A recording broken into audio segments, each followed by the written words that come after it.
you are with your child or another person's child, and you're writing a book. And you're not only writing a book together, but you're writing a book only in a month. That's what Bradley will be talking about. The time capsule on how relationships put together a book. The floor is yours, Bradley. Thank you.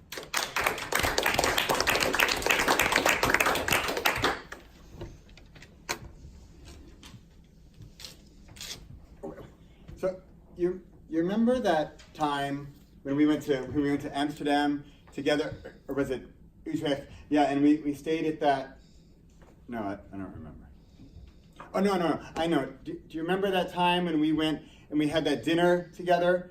And I think it was the Chinese place, or maybe it was the Mexican place, and no, I don't remember.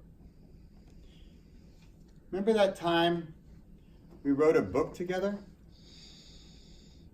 Oh, do you mean the one with the orange ball and the dog that went into the cave and got lost and the kids went after? I remember every detail of that event. Why do we remember certain things more than we remember other things? We co-create something, and we are going with my experience and your experience on parallel paths.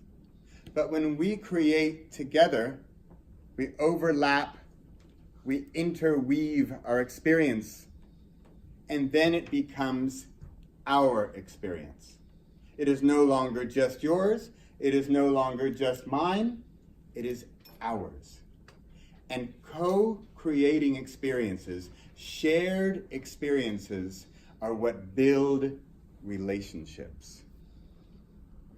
My name is Bradley Charbonneau, and tonight, fellow Toastmasters and guests, I build time capsules. Now, if you're not sure what a time capsule is, the traditional meaning of a time capsule is like a metal box, and you put things in from society and culture. Do they do that here? Is that a thing? A time capsule? Maybe when you're kids, you put things in from the current time that are relevant for those days, and then you bury it in the earth, and someone finds it 100 years later and says, oh, that's what life was like then. The time capsules I build are not metal boxes that you bury in the ground for 100 years. The time capsules I build are paper books that you build in a month together with another person. Now, ideally, this person in our scenario is a younger person. We have an adult and we have a younger person. We talked earlier about computers and how they couldn't be creative or imaginative. Take a younger person. They have imagination and creativity that will blow your mind. So the project of the time capsule is to co-create a book, to write a book together. I'm not going to get into all the details here of how it works, but for a few examples, I have an uncle and a 9-year-old niece who are writing about superhero dogs in space. You can guess which one of them decided to write about that. Now, the uncle knows nothing about superhero dogs in space, or should I say, he used to know nothing about superhero dogs in space. Now he knows about superhero dogs in space, and then here comes the big secret. The big reason for doing this entire project is because this uncle got to know his niece on a deeper level, on a level where they created something. They built something from scratch. They used to have nothing, and now they have something. And that something is their time capsule. Their book from when that girl was 9, and he was however old he was, but because she will only be 9 one time in her life.